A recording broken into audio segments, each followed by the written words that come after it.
वापस अपने टॉपिक पर आते हैं। अब दोस्तों, ये जिंदगी का कड़वा सत्य तो मैंने आपके सामने रखा, जिसका नतीजा ये निकल रहा है कि हमारा यूथ लाखों रुपए की एजुकेशन लेने के बाद भी सड़क के ऊपर अपनी डिग्रियां लेके 10,000 की नौकरी के लिए हाथ फैला रहा है, नौकरियां है नहीं। और जिसका नतीजा ये निकल रहा है कि 6 महीने बाद और 7 महीने बाद जब आपका बच्चा पैसा कमा के नहीं लाता, तो 6-7 महीने बाद आप खुद कहने लग जाते हो, अरे निकम्मे, तू कब पैसा कमा के लाएगा? तेरा बाप कमा के बूढ़ा हो गया, तेरी एजुकेशन कंप्लीट कराते कराते मेरी दाढ़ी में सफेद आ गए, मेरी पूरी प्रॉपर्टी बर्बाद हो गई, अब तो 2 पैसा कमा के ला। और बेटा बोलता है, पापा नौकरी मांगने जाता हूं, लेकिन लाइन में पहले से बहुत लंबे लोग लगे रहते हैं, उनको नौकरियां मिल जाती है, मुझे सैलरी नहीं मिलती, मुझे बताइए क्या करूं? और जिंदगी के इसी जद्दोजहद के अंदर कुछ साल बाद वो लड़का डिप्रेशन में चला जाता है और आत्महत्या तक कर लेते हैं आजकल के यंगस्टर। अब मुझे समझाइए कि आने वाले समय में क्या होगा? ये मैं आपको 2029 के आंकड़े 19 के आंकड़े दे रहा हूं। अब मैं आपसे पूछ रहा हूं 2029 और 2039 में क्या होगा? मुझे बताइए सर। और ये क्वेश्चन मैं मेरे लिए नहीं कर रहा, ये क्वेश्चन मैं आपके और आपके परिवार और आपके आने वाली जनरेशन के लिए कर रहा हूं। अब क्या करेगा? अब आप में से कोई बुद्धिजीवी लोग बैठे होंगे जो ये सोच रहे होंगे, अरे कोई बात नहीं, नौकरी नहीं मिली तो क्या हुआ, बिजनेस करा देंगे। क्या सोच रहे हैं? बिजनेस करा देंगे। अब बिजनेस पे आ जाओ। पहले तो उसको पढ़ाने लिखाने में लाखों रुपए खर्च कर चुके हो, आधी जमीन बेच चुके, अब आधी जमीन उसके बिजनेस कराने में बेच दो। अब जैसे आपने उसको दुकान खुलाई 50 लाख रुपया लगा के कोई बात नहीं, दुकान खुला देता हूं, चल दुकान पे बैठना चालू कर, 2 पैसा कमा। और जैसे दुकान खुलाते हो तो बगल वाला मगरमच्छ, पास वाला मगरमच्छ जो वर्षों से दुकान पर बैठा है, वो बोलता है, अच्छा तो दुकान खोलेगा मेरी बगल में, आजा। होता नहीं होता? वो मगरमच्छ 1 साल अपनी रेटे तोड़ेगा और आपकी दुकान को बर्बाद कर देगा। उसको 1 साल का घाटा लगेगा क्योंकि वो 100 साल से कमा रहा है, उससे कुछ फर्क नहीं पड़ेगा। लेकिन आपने जो 50 लाख रुपए लगा के दुकान खोली, वो आपकी दुकान को इतना बर्बाद कर देगा कि वो आपको सड़क पे लाके खड़ा कर देगा। क्योंकि इस कंपटीशन के दौर के अंदर भाई भाई को पसंद नहीं करता, बाप बेटे को पसंद नहीं करता, सास बहू को पसंद नहीं करती, बहू जेठानी को पसंद नहीं करती, सब पीछे पैसे के पीछे पागल है। और पैसा है नहीं, दुकान में पैसा है नहीं, धंधे में पैसा है नहीं, कंपटीशन बढ़ता चला जा रहा है, नौकरियां बची नहीं। लो सर, ये भविष्य है। अभी आपको बताऊंगा आने वाले समय के अंदर जियो जैसी कंपनियां खत्म, क्योंकि जियो को उस लेवल पे आना पड़ा कंपनी को बर्बाद करने के लिए। अरे यहां तक कि जियो ने तो अपने भाई की कंपनी को बर्बाद कर दी, टाटा टेलीकॉम कर दी ना सर। अब मुझे बताइए, इस कंपटीशन के दौर के अंदर करोड़ों रुपए लगा के भी लोग नहीं टिक पा रहे, तो हम हमारे बच्चे को 1 करोड़ 2 करोड़ टिका देंगे क्या? अब मेरे को बताइए कि बिजनेस के अंदर लाखों रुपए लगाने के बाद भी पुराने मगरमच्छ हमें जीने नहीं देंगे। नौकरियों का सिचुएशन मैं आपको बता चुका, बची नहीं है। कॉर्पोरेट सेक्टर लॉस में जा रहा है, जीडीपी 5% से नीचे आ गई है। खेती बारिश के ऊपर टिकी हुई है, बारिश होगी तो खेती होगी, अगर बारिश नहीं होगी तो खेत किसी काम के नहीं बचे। सबसे ज्यादा बर्बाद इस टाइम पे किसान आदमी। चौथा काम क्या बचा? नौकरियां है नहीं, व्यापार करने के लिए पैसा है चाहिए, है नहीं, उधार लेकर के आ जाओगे दुकान चलेगी नहीं, खेती बची नहीं है और आरसीएम समझ में आ नहीं रहा है। तो मुझे बताइए भविष्य में क्या करोगे और आपका बच्चा क्या करेगा?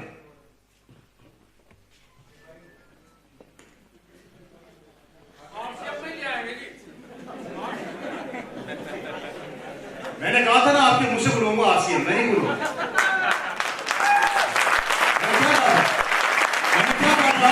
मैं आरसीएम का नाम नहीं लूंगा, आपके मुंह से बुलवाऊंगा आरसीएम। नहीं करोगे तो क्या करोगे? चलो मुझे बताओ क्या करोगे? आई रिपीट अगेन, नौकरियां है नहीं, व्यापार करने के लिए पैसा चाहिए, है नहीं, खेती बारिश पे टिकी हुई है और ये बिजनेस समझ में आ नहीं रहा है। मुझे बताइए भविष्य में क्या करेंगे आप और आपका बच्चा?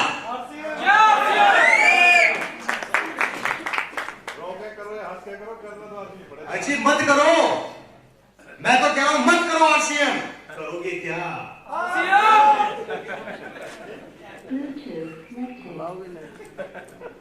सोचो यार, प्रैक्टिकल सोचो, मजाक नहीं है जिंदगी, मजाक बना दिया हम लोगों ने। लगे पड़े समय को मारने के अंदर। जिससे पूछो तैयारी कर रहा हूं, किसकी? आईएएस बनने की। अच्छा, जिसको पूछो डॉक्टर बनना चाहता हूं, जिसको पूछो इंजीनियर बनना चाहता हूं। डॉक्टर्स की बेरोजगारी की लाइन लग चुकी है, इंजीनियर्स की बेरोजगारी की लाइन लग चुकी है, बाबुओं की बेरोजगारी की लाइन लग चुकी है, अरे यहां तक कि बेरोजगारों की भी बेरोजगारी की लाइन लग चुकी है। काम धंधे बच्चे नहीं है, सिस्टम समझ में आ नहीं रहा है। और जो सिस्टम ये कहता है कि मेरे को एजुकेशन की जरूरत नहीं है, जो सिस्टम ये कहता है कि तू किस गांव का, तू किस शहर का, मुझे परवाह नहीं है, ये सिस्टम इतनी सी बात बोलता है कि अगर आप कपड़े पहनते हो और हल्दी धनिया मिर्ची खाते हो तो आप यहाँ पे करोड़पति बन सकते हो। ये समझ में नहीं आता। और वो सिस्टम जो ये बोलता है कि अगर तू डॉक्टर है तो 50,000 दूंगा, तू इंजीनियर है तो 40,000 दूंगा, तू बाबू है 10,000 दूंगा, तू चपरासी है 5,000 दूंगा, वहां पर हमारी औकात नाप के हमें काम दिया जाता है, वो समझ में आता है। और जहां पर बिना औकात के लखपति बनाया जाता है वो समझ में नहीं आता।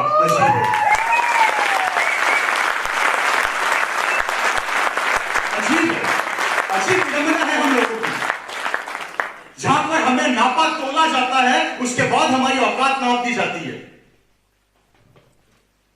नाप तोल के हमें पैसा दिया जाता है, वो सिस्टम समझ में आता है। और जो सिस्टम बिना नापे तोले लखपति बनाता है उसमें कंफ्यूज है, करे कि नहीं करे, लोग क्या कहेंगे।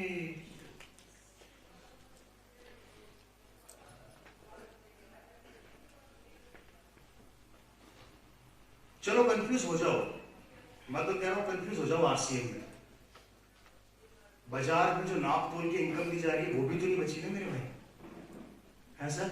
मैं राजस्थान का एग्जांपल दे रहा हूं, अभी रिसेंटली का एग्जांपल है।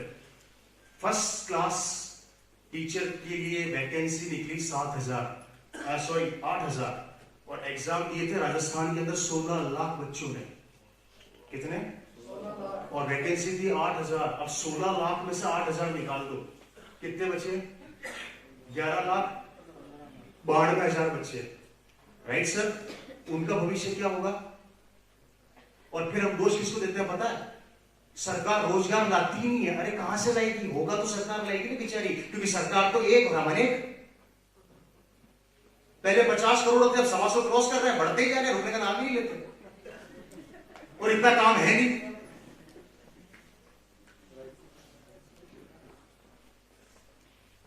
बताओ ना सर, कैसे भविष्य सेट करोगे?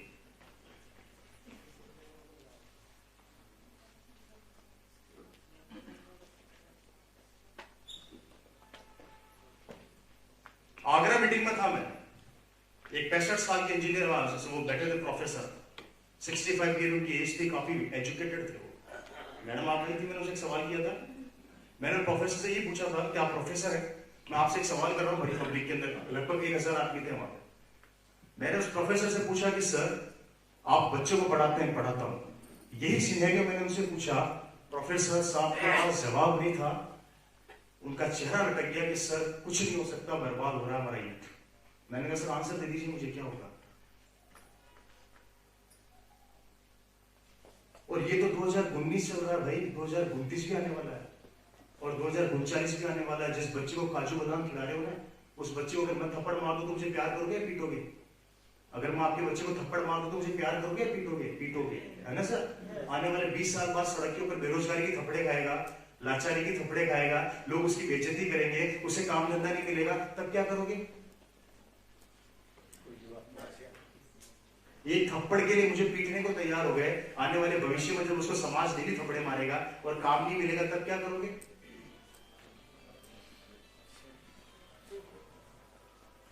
20-25 हजार रुपया कमाने के लिए आप सब अच्छे से जानते हैं कि पसीना यहां से चालू होता है, यहां गिरता है। 12 से 15 घंटे काम करते हो ना, जब जाकर आपका घर का खर्चा चलता है, वो भी 2019 के अंदर। 2029 के अंदर क्या लगता है जितना आज आप कमा रहे हो उतना कमा लोगे क्या? है सर। अच्छा तब क्या करोगे?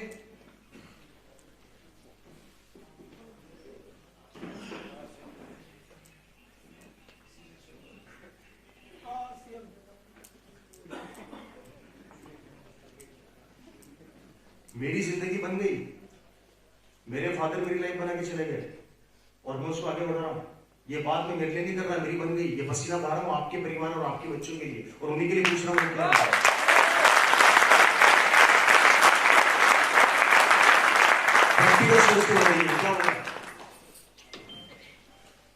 दिमाग से निकाल देना गलतफहमी कि मैं हरियाणा का किसान हूं, मैं पंजाब का किसान हूं, मेरे बाप दादा ने 50 बीघा जमीन छोड़ी हुई रही थी, आज से की जरूरत नहीं है। गलतफहमी दिमाग से निकाल देना। बड़े बड़े समुद्रों में अगर छोटी छोटी नदियां आकर नहीं मिलती है ना, तो समुद्र भी सूख जाएगा। आपके पास 50 बीघा हो, 100 बीघा हो, कोई गारंटी नहीं है कि कल को आपका बेटा आप ही जैसा इंटेलिजेंट बन जाए। अगर आप जैसा नहीं बना और उसने उसी 50 बीघा को बेच दिया, बर्बाद कर दिया, तब आपके भविष्य का क्या होगा, आने वाली पीढ़ी का क्या होगा? अमिताभ बच्चन आज भी अपने बेटे को अमिताभ बच्चन जी नहीं बना सके। तो हमारा बच्चा क्या हमारे जैसा नहीं बना तो आपको इस करोड़ों की संपत्ति का एम्पायर क्या होगा? बताइए सर मेरे को।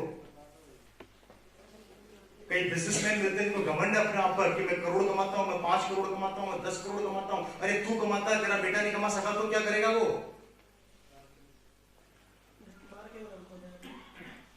प्रैक्टिकल सोचकर देखिए। और मैंने बर्बाद होते देखे हैं ऐसे परिवार।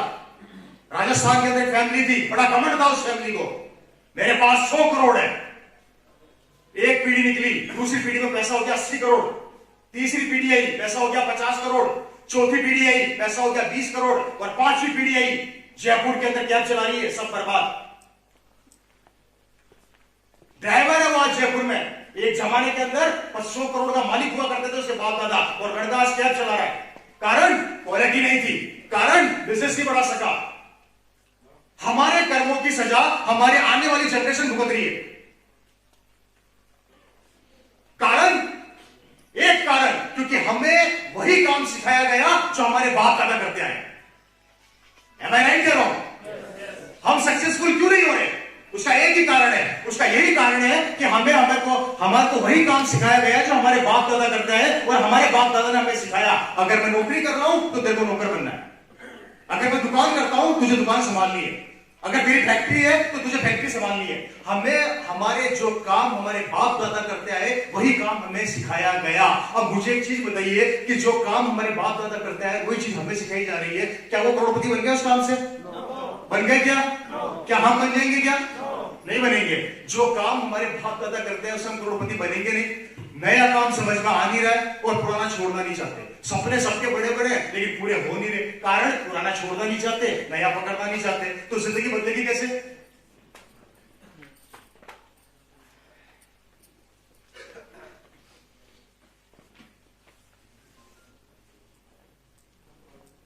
और जिंदगी बदलेगी नहीं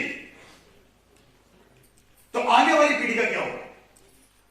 यूथ का क्या होगा? यंगस्टर्स का क्या होगा?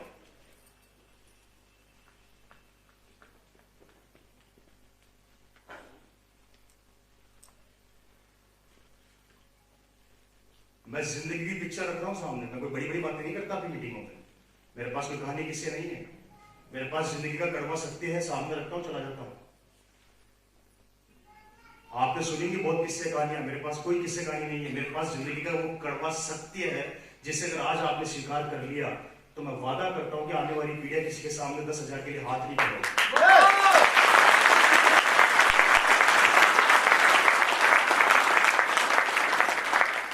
बात यहां पर आती है कि रवि शर्मा के पिताजी ने इस सिस्टम को आज से 19 साल पहले समझा और समझ के काम किया। आज मेरी जिंदगी 180 डिग्री कौन से बदल गई, राइट सर?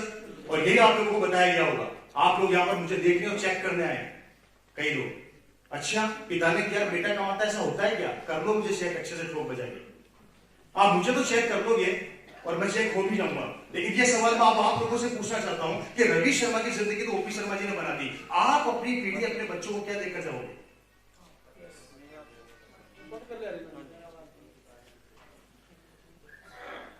आज अगर मैं निकम्मा निकल जाऊं, नाकारा निकल जाऊं, किसी भी काम का नहीं रहूं, घर में बैठ जाऊं, तो भी मेरे घर में पैसा आएगा। और अगर यही काम आप ट्रेडिशनल बिजनेस में करते ना, आप करोड़ों रुपए अपने बच्चे के लिए छोड़ देना। अगर वो निकम्मा निकल गया, नाकारा निकल गया, तो उसको बेच बेच के खा जाएगा, कि सब कुछ खत्म कर देगा, कारण आने का जरिया नहीं है। अब मुझे बताइए उस समय क्या होगा?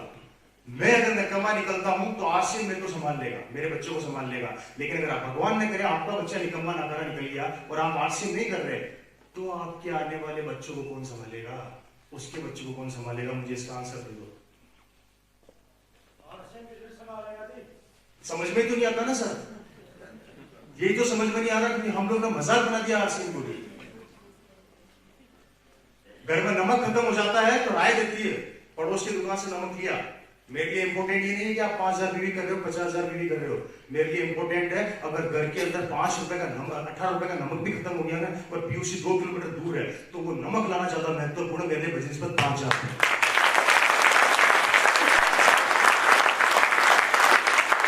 नहाने की साबुन खत्म हो जाए, नहाने की साबुन खत्म हो जाए घर के अंदर, और नहाना है, अब नहाना है और साबुन खत्म हो गई, तो मेरे लिए इंपोर्टेंट ये नहीं है कि आपके घर में कितना सामान पड़ा है मेरे लिए इंपॉर्टेंट ये है कि 2 घंटे बाद मैं लूंगा, लेकिन पहले एक साबुन खरीद के पिकअप सेंटर से लाऊंगा, उसको खोलूंगा तभी लाऊंगा, पड़ोस से साबुन लेके नहीं आऊंगा। मेरे ये महत्वपूर्ण है, ये कमिटमेंट है। और ये कमिटमेंट आएगा कहां से? चलिए मैं कमिटमेंट की बात बाद में करूंगा, आगे बताऊंगा। मैं तो भविष्य पूछ रहा हूं आप लोगों से, जिंदगी का कड़वा सत्य पूछ रहा हूं। मैं धीरे धीरे आरसीएम पे ला रहा हूं, मैं मजबूर कर रहा हूं आप लोगों के अंदर आरसीएम घुसाऊं, लेकिन मैं वैसे नहीं घुसाऊंगा, ऐसे घुसाऊंगा जो आपके दिमाग के अंदर, आपके दिमाग के पत्तों को खोल के रख दे। मैं मजबूर कर देता हूं आदमी को सोचने के लिए कि बेटा करेगा नहीं तो करेगा क्या, कोई रास्ता हो तो हमें बता दो, अगर कोई रास्ता आप लोगों के पास हो तो हमें बता दो, नहीं तो हमारी सुन लो, कुछ तो करो। हमारी सुनोगे 5 साल तो वादा करता हूं आपके बच्चे को किसी के सामने जाके 10,000 20,000 के लिए हाथ नहीं फैलाना पड़ेगा। और अपने दिल की करोगे तो वर्षों से करते आ रहे हो, करते रहो। हमने आपसे कुछ नहीं मांगा, न पैसा मांगा, न फैक्ट्री मांगी, न इन्वेस्टमेंट मांगा, हमने सिर्फ एक चीज मांगी, आपकी जिंदगी के पार्ट टाइम के 5 साल। और वो भी किस लिए? हमारे लिए नहीं, आपके खुद के बच्चों के लिए, पीढ़ी के। हमारे लिए नहीं चाहिए 5 साल। और जो मां बाप अपने बच्चों की जिंदगी नहीं बना सकते, पढ़ाना जिंदगी बनाना नहीं है, शादी करना जिंदगी बनाना नहीं है। जिंदगी बनाना उसे कहते हैं कि कल को दुनिया में रहो चाहे ना रहो, बेटा किसी के सामने जाके भीख ना मांगे, उसे कहते हैं जिंदगी बनाना। कि जिंदगी में पैसा कमाना, उसे में जाना पड़ेगा। कहां से करोगे सर? रास्ता बताइए, ऑप्शन नहीं है। मेरे फादर ने ये बात 19 साल पहले सोची थी। कितने साल पहले? 19 साल पहले मेरे फादर ने ये बात सोची, इसलिए आज 19 साल बाद यहां खड़ा हूं। जिंदगी बदल गई यार। लोगों ने मजाक बना रखा है आरसीएम को कि 2 मेंबर ही तो बनाने, 2 आदमी तो छोड़ने, ये सोचने में रोक दिया आगे बढ़ने से। इस बिजनेस में असफलता के सबसे 2 बड़े कारण बता देता हूं आप लोगों को। पहला कारण ईगो। इस बिजनेस में असफलता का सबसे बड़ा पहला कारण है ego. I am a doctor, मैं आरसीएम करूंगा क्या? आई एम ए इंजीनियर, मैं आरसीएम करूंगा क्या? आई एम ए बिजनेसमैन, मैं आरसीएम करूंगा क्या? आई एम ए ठेकेदार, मैं आरसीएम करूंगा क्या? आई एम ए जमींदार, मैं आरसीएम करूंगा क्या? आई हैव 100 बीघा जमीन, मैं आरसीएम करूंगा क्या? ईगो। जब तक ये ईगो हमारी जिंदगी में रहेगा, हम सफल नहीं हो सकते।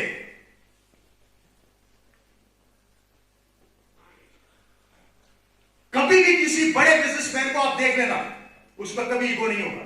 yes. और हम लोग 50,000 कमाता हूं महीने के, जरूरत नहीं है आरसीएम की। 1 लाख कमाता हूं, जरूरत नहीं है आरसीएम की। 5 लाख कमाता हूं, जरूरत नहीं है आरसीएम की। 75 साल के बूढ़े अमिताभ बच्चन को अभी भी काम की जरूरत है, पर हम तो 50,000 में सेटिस्फाई हो जाते हैं। रिलायंस का मालिक अभी भी जियो खोल के बैठा है, लेकिन हम सेटिस्फाई हो गए 50,000 में। रतन टाटा नमक बेचते बेचते जैगुआर बेचने लग गया, वो अभी भी सेटिस्फाई नहीं है, हम सेटिस्फाई हो गए। सेकंड, हमारी असफलता का सबसे बड़ा कारण सेटिस्फाई होना। yes. जिस दिन आप जिंदगी के अंदर सेटिस्फाई हो गए, उस दिन आप अपनी जिंदगी के अंदर सब कुछ खत्म कर दोगे। डायरी में लिख लेना मेरी बात। पहला रीजन है सफलता का ईगो। आज एक कसम खा लीजिए, अगर आप डॉक्टर हैं, इंजीनियर हैं, या कोई भी है, व्हाटएवर, आप बड़े व्यापारी क्यों ना हो, आप जमींदार क्यों ना हो, आप हो, आपकी आने वाली पीढ़ी वो चीज नहीं बन सकती जो आप हो। काम ऐसा करो कि जो मैं बन गया वही मेरा बच्चा बने, और वो चीज देता है ये